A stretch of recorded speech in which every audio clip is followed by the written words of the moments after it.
Allez, tout le monde, c'est Matt, on se retrouve aujourd'hui pour une analyse uniquement sur le Solana. Le sol qui surperf absolument tout, d'ailleurs on ne devrait plus l'appeler le sol, on devrait l'appeler le plafond parce que franchement c'est une performance incroyable depuis le début de cette année pour une major.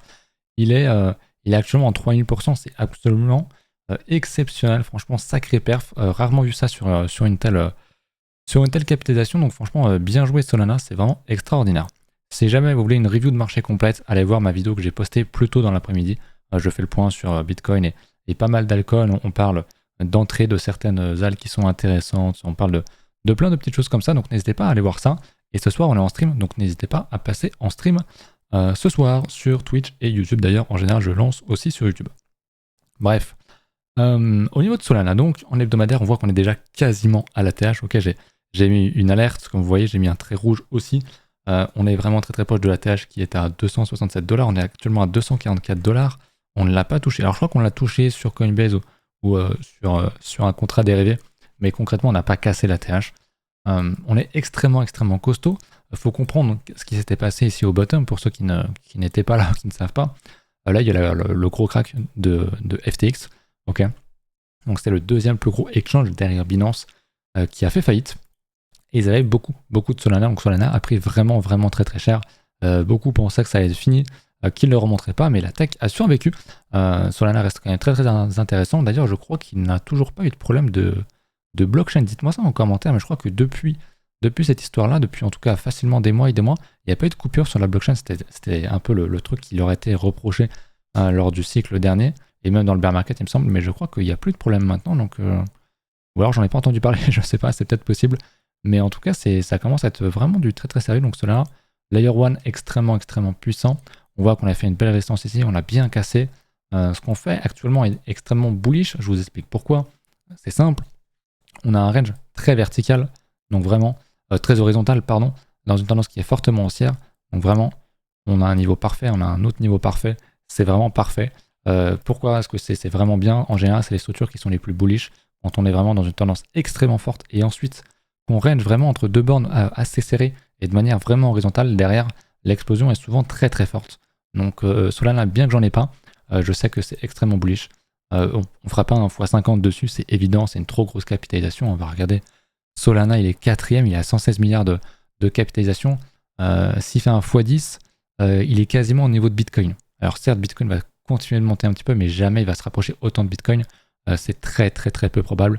Donc voilà pour ça, pour Solana. Par contre, Tether est vraiment pas loin à 132, il est à 115. Bon, en bullrun, Tether, ça imprime beaucoup, donc il peut rester troisième, mais Solana dans le top 3, c'est pas impossible. Je pense pas qu'il batte Ethereum, bien qu'il y ait beaucoup de fun en ce moment sur Ethereum.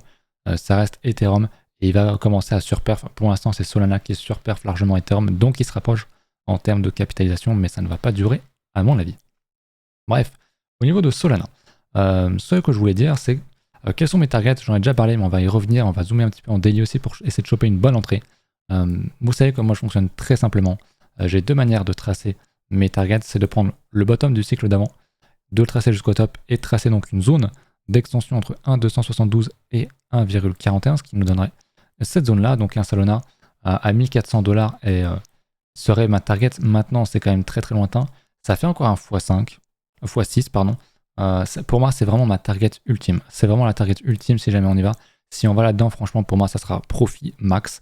Encore une fois, j'en ai pas, mais si jamais je vais en reprendre dans le cycle, ça sera vraiment la target max. Ça sera sûrement là où on sera dans le top, dans le bull run. Voilà, faudra voir maintenant où est-ce qu'on en est. Je dirais que je timerai le bull run pour fin d'année prochaine. Selon mes différentes analyses, c'est ce qui devrait se passer. On reparlera de ça dans une autre vidéo dédiée, je pense, mais ça devrait durer. Au moins, top final, on fera sans doute un top en avril, mai ou peut-être cet été. Mais le top final pour moi, ça sera fin d'année 2025. Donc on a le temps en soi de faire cette performance-là. Mais il ne refera pas 3000% comme il l'a fait, ça c'est sûr et certain. Sinon, ça devient la plus grosse capitalisation, ça n'aurait pas de sens. Mais voilà, en tout cas pour mes grosses targets très long terme, vraiment la très grosse zone la plus large, je viserai vraiment cette extension-là. Je pense pas qu'on a cherché celle qui est plus haut, parce que ça fait encore un x14. On peut avoir des surprises, mais à ce point-là, honnêtement, je ne pense pas. Du coup, qu'est-ce que je fais? Je prends une extension plus petite, avec le bottom du cycle actuel jusqu'au top qu'on a actuellement. Et là, ça nous donne une extension qui est déjà beaucoup plus facilement atteignable, donc le 1,272 toujours et le 1,41% d'extension, ça nous donne une target entre 500 et 800 $. Une zone très large, mais malgré la surperformance absolue de Solana sur ce cycle, ça nous fait encore un x2 jusqu'à un 200-230%. Ce qui, à mon sens, on va y aller, c'est assez sûr, honnêtement, on est encore très tôt dans le cycle, Solana a vraiment tout pété. Alors il va sans doute connaître une période où il va se faire surperf par les autres majors, par Ether, c'est assez certain que ça arrive, et pour autant il va continuer de monter, mais je pense que cette zone est vraiment safe. Ça peut être une bonne première zone de profit pour ceux qui sont dedans depuis un petit moment donné, honnêtement. Maintenant, je pense qu'on ira quand même chercher un peu plus haut, et la prochaine target c'est le 1,618 qui tombe à peu près quasiment sur notre niveau des 1400, donc bon, là ça fait quand même un x6 encore au prix actuel, c'est vraiment ma target max.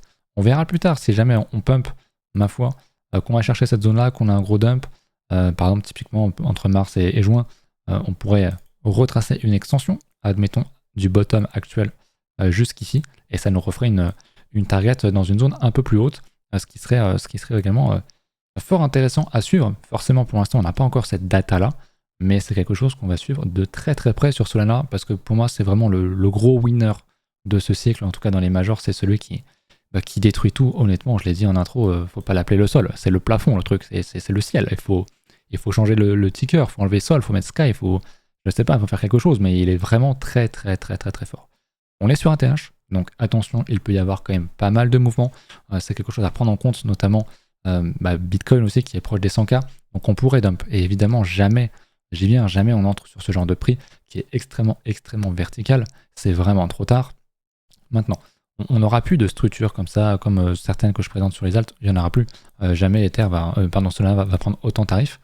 Par contre, ce qui est intéressant, c'est ce que je vous dis depuis toujours, depuis des années, quand on a un momentum qui est extrêmement puissant, on trace du bottom du cycle jusqu'au top, on trace notre petit Fibo, on passe en linéaire, parce que là j'étais en log, en linéaire, voilà ce que ça donne, et on attend un retracement Fibonacci. Actuellement, le premier retracement Fibonacci est à 165. Donc si vraiment il y a un gros shake-out sur le marché, on pourrait très bien s'arrêter ici, retester la zone, retester les 190 $ et dump de 27%. Mais il y a moyen qu'on fasse une mèche et chercher les 165 $. Franchement, le 38,2% de retracement sur Fibo, c'est vraiment le king en termes de retracement en suivi de tendance, très clairement. Moi, je dis souvent que la zone qui m'intéresse, elle commence à 38,2 quand il y a beaucoup de momentum dans un bull market puissant, jusqu'au 50%, donc comme ça nous aide à tracer une zone. Les retracements en dessous, c'est vraiment quand on est dans un momentum beaucoup moins fort, quand on va jouer un retracement un peu plus prononcé, notamment le 61.8 qui est très intéressant, et on va aller jusqu'au 88.6 sur vraiment les shitcoins qui de toute façon vont quasiment tout retracer. Bref, on n'y est pas encore, donc de toute façon j'ai déjà montré, mais je pense qu'on l'a fait ici, quand on a fait un top ici, il va regarder sur quoi on s'est arrêté. Dans un premier temps sur le 38.2, ensuite on allait chercher le 50% pile poil, donc je suis pas franchement étonné de ça. Pareil ici, hein. Dans cette tendance, qu'est-ce qu'on avait fait? On a fait un gros checkout sur 2 semaines, on a trouvé le bottom sur le 38.2 qui était à 81,17 $. Donc c'est vraiment quelque chose qui fonctionne. Vous pouvez faire ça sur tous les cycles, sur toutes les grosses tendances, ça marche vraiment comme ça. Donc ayez-le en tête, c'est très important. Et puis si jamais il va péter son ATH et que vous n'êtes pas dedans, qu'il n'ait pas fait son dump entre temps, attendez, il va monter et puis à un moment donné, on va forcément avoir un dump, on va forcément avoir un gros checkout. Et à ce moment-là, vous pourrez retracer votre Fibonacci et vous aurez une nouvelle zone, un nouveau 38.2. Donc ça, c'est vraiment la simplicité. Il faut être patient, c'est dur. Mais si vous voulez rentrer absolument sur une alt qui est dans un fort momentum, c'est vraiment le truc qu'il faut faire. Maintenant, on peut zoomer. On va se mettre, admettons, en daily. On peut prendre simplement ce bottom-là aussi.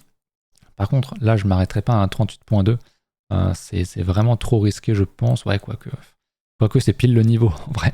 Mais on va dire plutôt, si je devais zoomer, encore une fois, comme j'ai dit, un 38.2 à 50%, ceci serait une zone qui m'intéresserait pour commencer à rentrer sur Solana. Honnêtement, comme c'est un gros niveau technique en plus, prendre cette petite extension, ce petit retracement, pardon, me semble être pas mal. Surtout qu'on peut encore monter, comme j'ai dit, et du coup, le 38.2 pourrait être vraiment, vraiment plus proche. Mais le mieux, c'est quand même de prendre le bottom du cycle. C'est vraiment ce qui marche le mieux. C'est vraiment des niveaux qui parfois sont vraiment pixels. On va pas à 1 $ en dessous. Des fois, on pousse un petit peu. Parfois même, on va aller jusqu'au 50% de retracement. Mais sur des grosses caps qui sont vraiment extrêmement fortes, comme le Solana, faut pas attendre trop non plus. Et vous verrez, hein, quand on va dump, quand on va faire des gros check-out à la baisse, les gens vont paniquer, vont se dire ah non putain il faut vendre. qu'est-ce qui se passe, c'est la fin du bull run. Non, on retrace 38.2, c'est quelque chose de tout à fait sain et de tout à fait normal. Donc ces zones, à 187, 205 $, pour moi, sur Solana, c'est quelque chose qui m'intéresserait énormément. Voilà, écoutez, pour Solana, je sais qu'il y a beaucoup de monde qui est dedans. Je sais que vous êtes nombreux à être là-dedans, et c'est compréhensible, notamment. Forcément, moi, j'irai pas acheter là maintenant, on ne parle pas d'investissement. Quand je vous dis de choper un retracement, en investissement, on chope le manque de volatilité quand on fait des structures, etc. Ce qu'on chope actuellement sur les altcoins IA, RWA, etc. Ce que je vous montre sur YouTube. Là, le truc est quand même vraiment parti fortement à la hausse. Donc, ça peut être des positions qui peuvent être prises avec du levier. Alors, à faire attention, notamment pour les nouveaux, avec des petits leviers, mais un petit levier 1,5, c'est vraiment quelque chose qui peut vraiment être game changer sans prendre un risque de fou, mais il faut absolument le faire sur un retracement important et assez tôt dans le cycle. C'est ça qui est important, parce que si vous prenez un retracement, mais qu'on est quasiment à la fin du bull run, c'est fini. Enfin, vous allez vous faire liquider, évidemment. Deuxième chose que je voulais noter, je l'ai oublié, je crois, mais oui, voilà. Ce que je dis, donc c'est pas un investissement, c'est vraiment du suivi tendance, c'est un swing trade. Donc un swing trade, c'est une position de quelques semaines, enfin techniquement c'est plus de 24 heures, mais ça peut être quelques semaines, voire quelques mois. En levier, ça commence à être compliqué si vous restez des mois en position, mais si le trade suit votre sens, ça peut être tout à fait très largement rémunérateur. Voilà pour Solana, je sais que vous m'avez demandé beaucoup de faire ça, donc écoutez, je le fais. Je tente un nouveau format, un peu plus court, on va se concentrer surtout sur une altcoin. J'espère que ça vous plaît. Et puis écoutez, on se retrouve ce soir en stream sur Twitch. N'hésitez pas à venir. Je serai également sur YouTube normalement. Voilà. Si vous avez besoin d'acheter une altcoin, trader, n'hésitez pas à passer par mes liens référals. Ce sont des exchanges que j'utilise, que j'apprécie énormément. Donc n'hésitez pas. En plus, vous avez une réduction de fees. Donc tout le monde est gagnant. Sur ce, je vous laisse là-dessus. À ce soir.